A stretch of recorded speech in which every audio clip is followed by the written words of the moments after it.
ఉదయం నుంచి సన్నగా వర్షం. కావేరి పెళ్లివారు వస్తున్నారని ఇల్లంతా చక్కగా సర్దింది. సుజాతను ముస్తాబు చేసింది.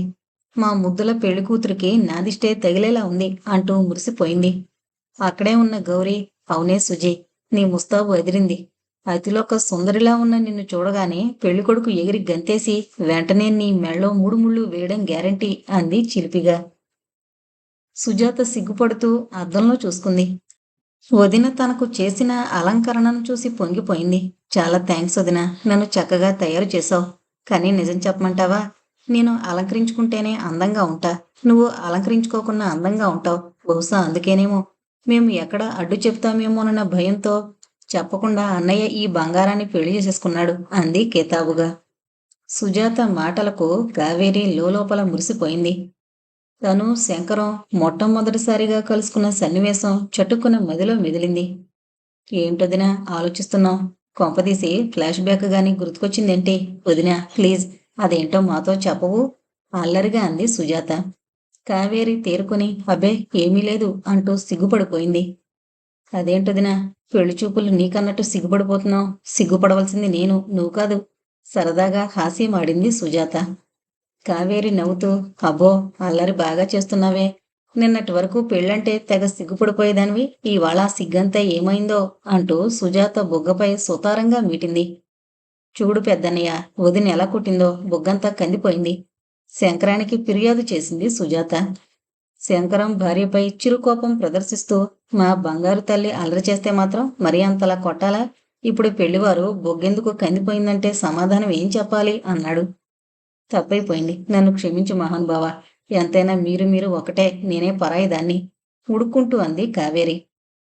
వదినా, నేను నీ పార్టీ. సుజాతకు ఈ మధ్య కాస్త పొగరు పెరిగింది. అందుకే కంప్లైంట్ చేస్తోంది. రేపు పెళ్ళయ్యాక ఆ పొగరు అణచమని బావతో చెప్పాలి. చెల్లెల్ని ఆట పట్టిస్తూ అన్నాడు చంద్రం. సుజాత ఉడుక్కుంటూ చూడు పెద్దన్నయ్య పొగరంటున్నాడు. వీడు నన్నెప్పుడూ ఏడిపిస్తూనే ఉంటాడు అంది నాలుక బయటపెట్టి చంద్రం వైపు చూసి వెక్కిరిస్తూ. సుభద్రమ్మ, సుజాత, నువ్వు మరీ చిన్నపిల్లవైపోతున్నావు. అవతల పెళ్లివారొచ్చే వేళయింది. కాస్త పొందిగ్గా ఉండు అంది చిరుకోపంగా. అంతలో ఇంటి ముందు ఆటో ఆగిన చప్పుడయింది. అంతవరకు వారి అల్లరిని చూస్తూ వినోదిస్తున్న జగన్నాథం, శ్రీనివాసరావు ఆత్రంగా బయటకొచ్చారు. బయట చిన్నగా తుంపర పడుతోంది. వీధంతా చిత్తడి చిత్తడిగా ఉంది. ఆటోలోంచి దిగిన మాధవరావును, పెళ్ళికొడుకు శ్రీరామును ఇంట్లోకి ఆహ్వానించారు. చాటుగా పెళ్ళికొడుకును చూసిన సుజాత సిగ్గుతో ముడుచుకుపోయింది. గౌరి స్నేహితురాల్ని మెచ్చుకుంటూ నీ స్వప్న సుందరుడు అదిరిపోయాడే, ఈ సంబంధం ఖాయమైతే నీ జంట సీతారాముల్లా చూడముచ్చటగా ఉంటుంది అని నెమ్మదిగా అక్కడి నుంచి జారుకుంది. కుశల ప్రశ్నలు పరిచయాలయ్యాక కావేరి స్వీట్స్ ప్లేట్లో పెట్టి అందరికీ అందించింది. సుభద్రమ్మ పెళ్లి కూతుర్ని తీసుకొచ్చి చాప మీద కూర్చోబెట్టింది. పెళ్లి కొడుకు కళ్ళెరపకుండా పెళ్లి కూతుర్ని చూస్తున్నాడు. పెళ్లి కూతురు సిగ్గుతో నేలచూపులు చూస్తోంది. అంత సిగ్గెందుకమ్మా పెళ్ళికూతురా, నేల చూపులు మాని మా తమ్ముని చూడు. మళ్ళా రేపొద్దున్న పెళ్లి చూపుల్లో సరిగ్గా చూడలేదు, నాకు పెళ్ళికొడుకు నచ్చలేదంటే ఒప్పుకునేది లేదు అంటూ హాస్యమాడింది కావేరి. అంతా గొల్లున నవ్వారు. సుజాత నెమ్మదిగా తలెత్తి పెళ్ళికొడుకును ఓ క్షణం పాటు చూసి తలదించేసుకుంది. శ్రీరామ్ మాత్రం పెళ్లికూతుర్ని కళ్ళార్పకుండా తదేకంగా చూస్తున్నాడు. ఆ అందం అతన్ని ముగ్ధుణ్ణి చేస్తోంది. ఆమె తన జీవిత భాగస్వామిగా మనసులో స్థిరపరుచుకున్నాడు. ఆ విషయమే తండ్రి చెవిలో రహస్యంగా చెప్పాడు. మాధవరావు మందహాసం చేస్తూ మా వాడికి పిల్ల నచ్చిందట అన్నాడు. కావేరి మురిసిపోతూ మా తమ్ముడికే నువ్వు నచ్చావట. ఇక నీ నిర్ణయమే మిగిలిందమ్మా పెళ్ళికూతురా ఆడపడుచు వైపు చూస్తూ అంది. సుజాత ఇష్టమే అన్నట్టుగా తలూపి సిగ్గు తరుముకురాగా పడక గదిలోకి పరుగు తీసింది. ఆట పట్టించడం కోసం కావేరి కూడా ఆమె వెంటే వెళ్ళింది. శ్రీనివాసరావు నవ్వి అమ్మయ్య, ఒక ఘట్టం విజయవంతంగా ముగిసింది. ఇక రెండో అంశం గురించి మాట్లాడుకోవడానికి ముందు నీకో విషయం చెప్పాలరా మాధవ. మా జగన్నాథం గురించి నీకు పూర్తిగా తెలీదు. వాడి ప్రాణ స్నేహితుడుగా వాడి గురించి, వాడి కుటుంబం గురించి నాకు పూర్తిగా తెలుసు. వాడు పిల్లల్ని క్రమశిక్షణలో పెంచి పెద్ద చేశాడు. సుజాత అందంలోనే కాదు, గుణంలోనూ ముందు వరుసలో ఉంటుంది. తను మీ ఇంటి కోడలు కావడం ఓ రకంగా మీ అదృష్టమే. కట్నం విషయానికొస్తే మా వాడి స్థితిగతులు తెలిసిన వాడిగాను నా మాట నువ్వు కాదన్నవన్న నమ్మకంతోనూ ఓ మాట అంటున్నాను. కట్నంగా ఓ 6 లక్షలు ఇవ్వగలడు. పెళ్లి ఖర్చుల నిమిత్తం అదనంగా 2 లక్షల వరకు ఎలాగో ఖర్చు అవుతాయి అన్నాడు. దాందేముంది, ఆ అమ్మాయి నచ్చింది. ఇక కట్నం సమస్యే కాదు. నువ్వెంతంటే అంతే అన్నాడు మాధవరావు. నా మాటను గౌరవిస్తున్నందుకు కృతజ్ఞతలురా మాధవ, ఆనందంగా అన్నాడు శ్రీనివాసరావు. కృతజ్ఞతలు చెప్పాల్సింది నువ్వు కాదురా, నేను. ఎందుకంటే జగన్నాథం గారి లాంటి మంచి వ్యక్తిని వియ్యంకుణ్ణి చేస్తున్నందుకు. అన్నట్టు మరో విషయం చెప్పాలి. మీ మరదలు పోయిన దగ్గర నుంచి మేం కమ్మని తిండికి మొహం వాచామంటే నమ్ము. అందుకే మా వాడికి త్వరగా పెళ్లి చేసి ఆ లోటు భర్తీ చేసుకోవాలని ఆరాటం. వచ్చే పౌర్ణమి తర్వాత నుంచే శుక్రమూఢం వల్ల 3 నెలల వరకు ముహూర్తాలుండవట. ఈలోపు పెళ్లి జరిపిస్తే బావుంటుందని నా అభిప్రాయం. పెళ్లి కూడా అన్నవరంలోనే జరిపించాలి. మీ మరదలు చనిపోకముందు మొక్కుకుంది అన్నాడు మాధవరావు. సంబంధం ఖాయమైనందుకు జగన్నాథం సంతోషించాడు. అయితే మాధవరావు చెప్పింది విన్నాక ఆ సంతోషం ఆందోళనగా మారింది. బావగారు, పెళ్ళింత తొందరగా అంటే కట్నం సొమ్ము సమకూరడం కష్టమవుతుంది అన్నాడు. శ్రీనివాసరావు, నువ్వు ఆ విషయంలో అధైర్యపడవలసిన పనిలేదురా. భూమి అమ్మకానికి పెడితే కొనేవాళ్లు చాలా మంది ఉన్నారు. అంతకీ ముహూర్తం టైంకు సొమ్ము రాకపోతే పెళ్ళయ్యాక ఇద్దు. ఏమంటావు మాధవ అన్నాడు. నేనేమంటాను, నీ మాటకు కట్టుబడి ఉంటానని ముందే చెప్పాను కదూ, నవ్వుతూ చెప్పాడు మాధవరావు. భోజనాలయ్యాక పురోహితుడితో ముహూర్తాలు పెట్టించారు. పెళ్లి అప్పటికి 13 రోజులుంది. అన్నవరంలో పెళ్లి ఏ విధంగా జరపాలో అందరూ కలిసి ప్లాన్ చేసుకున్నారు. మాధవరావు, శ్రీరాం విజయవాడ వెళ్లిపోయారు. సుభద్రమ్మకు గాల్లో తేలిపోతున్నట్టుగా ఉంది. ఉద్యోగం, ఆస్తి ఉన్న లక్షణమైన కుర్రోడు అల్లుడు కాబోతున్నందుకు పొంగిపోతుంది. కూతురి అదృష్టానికి మురిసిపోతుంది. ఏ ఆటంకం లేకుండా పెళ్లి జరగాలని పూజలు చేస్తోంది. సుజాతకైతే శ్రీరామ్ తెగ నచ్చేశాడు. సినిమా హీరోలా అందంగా టీవీగా ఉన్న అతడి రూపాన్ని మాటిమాటికి గుర్తుకు తెచ్చుకుని నవ్వుకుంటోంది. తనలో తనే మురిసిపోతున్న ఆడపడుచును ఆట పట్టిస్తూ ఉడికిస్తూ కావేరి ఆ ఇంటిని సందడి సందడిగా మార్చేస్తోంది. మధ్యాహ్నమైంది. ఇంటి పని ముగించి ముగ్గురు కూర్చుని పెళ్లి బట్టలు ఎక్కడ కొనాలి, ఎవరెవరికి ఎంత ఖరీదులో కొనాలి విషయాలు చర్చిస్తున్నారు. గౌరి కూడా చర్చల్లో ఉత్సాహంగా పాల్గొంది. వాలు కుర్చీలో కూర్చుని మౌనంగా వారి చర్చను వింటున్న జగన్నాథం విరక్తిగా నవ్వుకున్నాడు. మొహంలో ఆందోళన ప్రస్ఫుటంగా కనిపిస్తోంది. పెళ్లి దగ్గర పడుతోంది. చిల్లి గవ్వలేదు. పెళ్లికి ముందు భూమి అమ్ముడైపోతుందా? అమ్ముడు కాకపోతే పెళ్లి ఖర్చుల కోసమన్నా 2 లక్షల వరకు అప్పు చెయ్యాలి. అంతపో ఇంత తక్కువ వ్యవధిలో దొరుకుతుందా? సందేహాల పురుగు ఆయన్ని తొలిచేస్తోంది. అంతలో శంకరమొచ్చి తండ్రికి ఎదురుగా కూర్చున్నాడు. మొహం మతాబులా వెలిగిపోతోంది. నాన్న, మావయ్య నేను కలిసి బేరం కుదిరిచాం. భూమంతా 52 లక్షలకు బేరమైంది. అడ్వాన్స్ గా 2 లక్షలు ఇచ్చారు. రిజిస్ట్రేషన్ అయిన మరుక్షణం మిగతా డబ్బిస్తారు ఆనందంగా చెప్పాడు. జగన్నాథం మనసు కాస్త తేలిక పడింది. కూతురు వైపు ప్రేమగా చూస్తూ నా చిట్టి తల్లికి పెళ్లి కళ వచ్చేసింది అనుకుని సంబరపడ్డాడు. ఆ వెంటనే త్వరలో భూమి తల్లికి నాకు రుణం తీరిపోతుంది అనుకుని దిగులు చెందాడు. రిజిస్ట్రేషన్ ఆ రోజే. జగన్నాథం సూర్యోదయానికి ముందే చేలోకి వెళ్ళాడు. చేనంతా ఆవేదనగా కలి తిరిగాడు. తనివి తీరా చూసుకున్నాడు. ఈ రోజుతో తన ప్రాణమైన భూమి మరొకరి సొంతం కాబోతుందన్న ఊహ నిలువున దహించేస్తోంది. తండ్రి చివరి కోరిక గుర్తొచ్చి దుఃఖం తన్నుకొచ్చింది. గట్టు మీద కూర్చుని భోరుని ఏడ్చేశాడు. చేత్తో మట్టి తీసి ఒళ్లంతా పులుముకున్నాడు. భూమిని ఆప్యాయంగా ముద్దు పెట్టుకున్నాడు. చేతులు జోడించి అంతిమ నమస్కారం చేశాడు. నీ చల్లని చూపు వల్ల ఇంతకాలం తిండికి బట్టకు లోటు లేకుండా హాయిగా గడిచిపోయింది. మాకెన్ని కష్టాలు ఆటుపోట్లు వచ్చినా నువ్వు ఉన్నావనే ధైర్యం సంతోషాన్నిచ్చేది. నిన్ను డబ్బు సంచిగా మార్చుకుంటున్నాం. మానవ సంబంధాలు డబ్బు సంబంధాలుగా మారిపోతున్న నేటి కాలంలో కృతజ్ఞులుగా మారిపోతున్నాం. మమ్మల్ని క్షమించు తల్లి, స్వాగతంగా అనుకున్నాడు. తనకు భూమికి ఉన్న సంబంధం ఈనాటిదా? తనకు 8 ఏళ్ల ప్రాయం నుంచి దీంతో అనుబంధం ఉంది. కోడి కూతతో చేలోకి వెళ్లిన తన తండ్రికి తనే టిఫిన్ పట్టుకెళ్ళిచ్చేవాడు. కాసేపు తండ్రితో పాటు తను కూడా ఆ పని ఈ పని చేశాక ఇంటికొచ్చి స్కూల్కి వెళ్ళేవాడు. సాయంత్రం పుస్తకాల సంచి ఓ మూలన పడేసి మళ్ళా చేలోకి పరిగెత్తేవాడు. చీకటి పడ్డాక తండ్రితో కలిసి ఇంటికొచ్చేవాడు. 7వ తరగతిలో చదువుకు ఎగనామం పెట్టేసి పూర్తిగా వ్యవసాయంలోకి దిగిపోయాడు. ఆ రోజు నుంచి విరామం లేకుండా భూమిని నమ్ముకుని కష్టపడ్డాడు. తన కష్టానికి ప్రతిఫలంగా భూమి తల్లి బంగారు పంటల్నిచ్చి తన రుణం తీర్చుకునేది. ఆ నిశ్చిత రేపు నుంచి ఎక్కడా? అసలు తన ప్రాణమైన భూమిని చూడకుండా తను ఉండగలడా? విడిచి జీవించగలడా? చంద్రం తండ్రిని వెతుకుంటూ వచ్చాడు. కుమిలి కుమిలి ఏడుస్తోన్న తండ్రిని చూసి చలించిపోయాడు. తండ్రి భుజం మీద లాలనగా చేయి వేసి నాన్నా అన్నాడు ఆర్తిగా. జగన్నాథం కొడుకు వైపు తలెత్తి చూసి తువ్వాలతో కన్నీళ్లు తుడుచుకున్నాడు. లేచి నిల్చుంటూ క్షమించరా, టైం తెలియలేదు అన్నాడు గదగద స్వరంతో. నీ ఆరో ప్రాణాన్ని అమ్మేస్తున్నందుకు క్షమించమని కోరాల్సింది మేం నానా. నువ్వెంత మానసిక క్షోభను అనుభవిస్తున్నావో రైతు బిడ్డగా నాకు తెలుసు. నిజానికి ఈ భూమిని అమ్మడం నాకు కూడా ఇష్టం లేదు. అన్నయ్య చేసిన ప్రతిపాదనను కాదనలేక ఒప్పుకోవలసి వచ్చింది. బాధగా అన్నాడు చంద్రం. తండ్రి దిగులును కాస్తన్నా పోగొట్టాలనే తలంపుతో ఆ దేవుడు మనల్ని చల్లగా చూస్తే భవిష్యత్తులో ఈ భూమిని తిరిగి కొందాం. నేనీ మాట ఈ భూమాత సాక్షిగా చెబుతున్నాను అన్నాడు. కొడుకు భరోసా జగన్నాథానికి ఔషధంలా పనిచేసింది. కొడుకు వెంట మౌనంగా అడుగులు వేశాడు. వారికి తుది వీడుకోలు పలుకుతున్నట్టుగా చెరుకు తోట గాలికి చిన్నగా ఊగుతోంది. అన్నవరం కొండ మీద పెళ్లి ఘనంగా జరిగింది. జగన్నాథం పెళ్లిపీటల మీదే మాధవరావుకు కట్నం సొమ్ము ముట్టజెప్పాడు. కూతురు పెళ్లి చక్కగా జరిగినందుకు ఆనందంగా ఉంది. మంచి సంబంధం తెచ్చినందుకు శ్రీనివాసరావుకు కృతజ్ఞతలు తెలిపాడు. సుభద్రమ్మ కూడా పెళ్లి వైభవంగా జరిగినందుకు పట్టరాని సంతోషంగా ఉంది. కొడుకు పెళ్లి చూసే భాగ్యం లేకపోయినా కనీసం వారి చేత సత్యనారాయణ వ్రతం జరిపించి ఆ వేడుకనన్నా కళ్ళారా చూడాలని ఆశపడింది. కొత్త దంపతులతో పాటు శంకరం, కావేరి దంపతుల చేత కూడా వ్రతం జరిపించి ముచ్చట తీర్చుకుంది. అంతా కలిసి స్వామివారి దర్శనం చేసుకుని వచ్చేసరికి క్యాటరింగ్ వారు భోజనాలు సిద్ధం చేశారు. భోజనాలయ్యాక పెళ్లి బస్సులో తిరుగు ప్రయాణం అయ్యారు. బస్సులో శంకరం, చంద్రం కలిసి పెళ్లి కొడుకును, కావేరి, గౌరీ పెళ్లి కూతుర్ని ఆట పట్టించారు. అది చూసి బస్సులో ఉన్న వారంతా హాయిగా నవ్వుకున్నారు.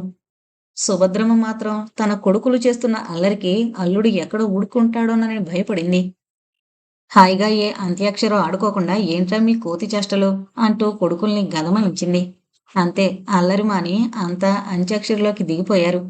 రెండు జట్లు నువ్వా నేనా అన్నట్టు పోటీ పడుతున్న సమయంలోనే బస్సు గమ్యం చేరింది.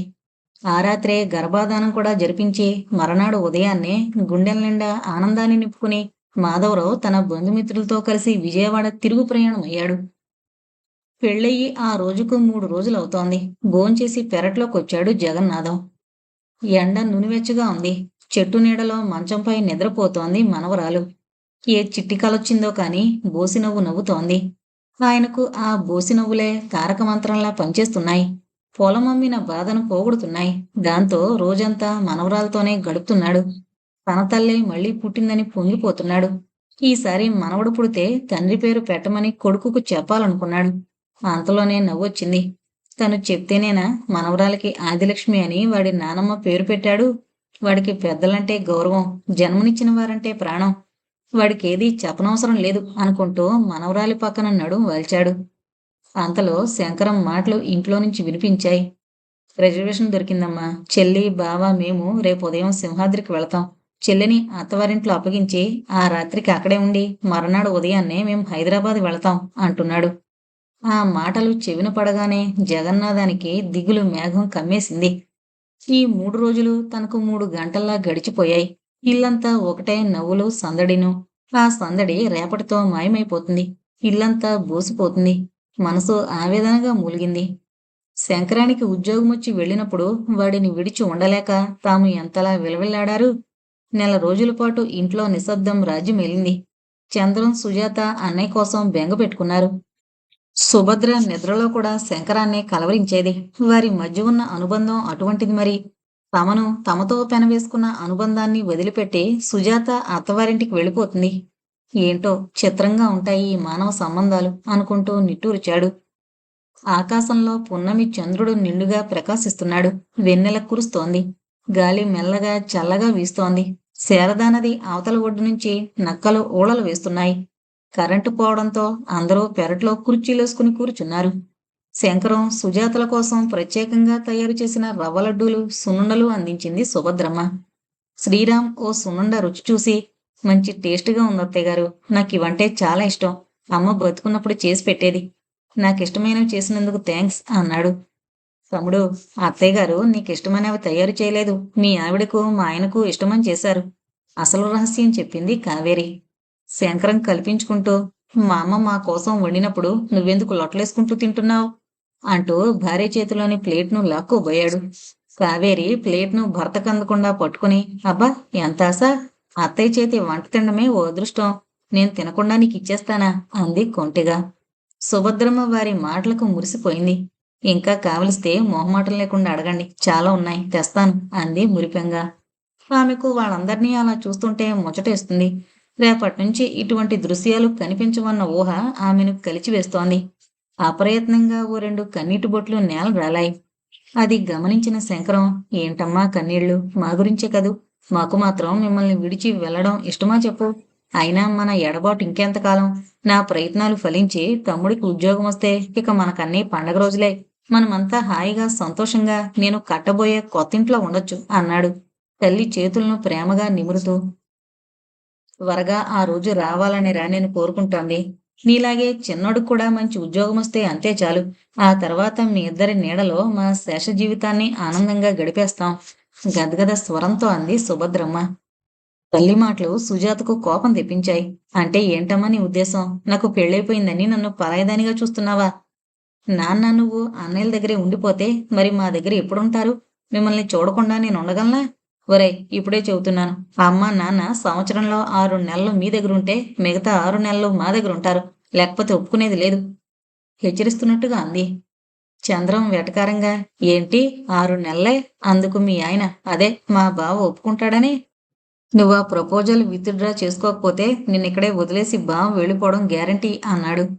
ఆయనేం అలా చేయరు. ఆయన శ్రీరాముడంతటి మంచివారు. సిగ్గుపడిపోతూ అంది సుజాత. అవును నిజమే. బావ శ్రీరామచంద్రుడే. ఎటొచ్చి నువ్వే శూర్పణఖవు. నిన్ను భరించడం బావకు కాస్త కష్టమే. ఏడిపించాలనన్నాడు. నేను శూర్పణఖనా? అది మా శ్రీవారి ముందంటావా? ఉడుక్కుందామె. ఒరేయ్ పెద్దన్నయ్య, చూడరా వీడు కొత్త పెళ్లి కూతుర్ని అని చూడకుండా మా ఆయన ముందు ఎన్నెన్ని మాటలంటున్నాడో ఫిర్యాదు చేసింది. శంకరం ఏదో అనే లోపలే సుభద్రమ్మ, ఒరేయ్ చిన్నోడా, ఏంట్రా నీ అల్లరి? మీ బావ ఏమనుకుంటాడోనని కూడా చూడకుండా చెల్లెల్ని ఏడిపించడమేమన్నా బావుందా? అంది కోపంగా. భలే వారే అత్తయ్య, ఇందులో అనుకోవడానికేముంది? నిజం చెప్పాలంటే ఇటువంటి తోబుట్టువులు నాకు లేరే అని ఈర్ష్యగా ఉంది అన్నాడు శ్రీరామ్. అతడికి ఆ కుటుంబంలోని మనుషులు, వారు కురిపించే ఆప్యాయతలు నచ్చాయి. తన భార్య పట్ల బామ్మర్దులు చూపించే వాత్సల్యం ముగ్ధుణ్ణి చేసింది. ఆ విషయమే గత రాత్రి పడక గదిలో భార్యతో చెప్పాడు కూడా. అప్పుడు సుజాత, నేనంటే మా అన్నయ్యలకు పంచ ప్రాణాలు. నా కాలుకు ముళ్ళు గుచ్చుకుంటే వాళ్ళ గుండెల్లో గుచ్చుకున్నట్లుగా విలవెల్లాడిపోతారు. ఇక మా అమ్మా నాన్నల గురించి ఎంత చెప్పినా తక్కువే. కష్టమంటే ఏంటో తెలియకుండా నన్ను పెంచారు. అలాంటి కుటుంబాన్ని విడిచి వారికి దూరంగా నీతో కొత్త జీవితాన్ని ప్రారంభించాలంటే బాధగా ఉంది అంటూ ఏడ్చేసింది. ఆమెను ఓదార్చడానికి శ్రీరామ్‌కు తల ప్రాణం తోక్కొచ్చింది. కరెంటొచ్చింది. అందరూ భోజనాలకు లేచారు. మంచం మీద కూర్చుని చుట్ట కాలుస్తున్న తండ్రిని చూసి, రా నాన్నా, అందరం కలిసి భోంచేద్దాం ప్రేమగా అంది సుజాత. జగన్నాథం కాలుస్తున్న చుట్టను ఆర్పేసి, ఇప్పటివరకు మిమ్మల్నందరినీ చూస్తూ మీ మాటలు వింటూ కడుపు నింపుకున్నానమ్మా, ఆకల్లేదు. కానీ మీ అందరితో కలిసి భోంచేసే అదృష్టం మళ్ళా ఎప్పటికి కలిగేనో ఏంటో పదమ్మా అంటూ కూతురి వెంట ఇంట్లోకి నడిచాడు. సుభద్రమ్మ తనే స్వయంగా వండిన వంటకాలను అందరికీ కొసరి కొసరి వడ్డించింది. అందరూ సరదాగా కబుర్లు చెప్పుకుంటూ తృప్తిగా భోజనాలు చేశారు. అప్పటికి రాత్రి 10 అయింది. జగన్నాథం వరండాలో మంచం వేసుకుని నడుం వాల్చాడు. అంతలో శంకరం, నాన్నా అంటూ ప్రేమగా పిలిచిన పిలుపు విని లేచాడు. కొడుకు వైపు సందిగ్ధంగా చూస్తూ, ఏంట్రా అన్నాడు. అదే నాన్నా, సూట్ కేసు సర్దుతున్నాం. ఆ డబ్బిస్తే అందులో పెడదామని వినయంగా అన్నాడు. అలాగేరా, డబ్బు విషయం మరిచిపోయాను అంటూ లేచి చంద్రాన్ని కేకేసి గదిలోకి వెళ్ళాడు. ట్రంకు పెట్టె ఓపెన్ చేసి డబ్బు బ్యాగు బయటకు తీశాడు.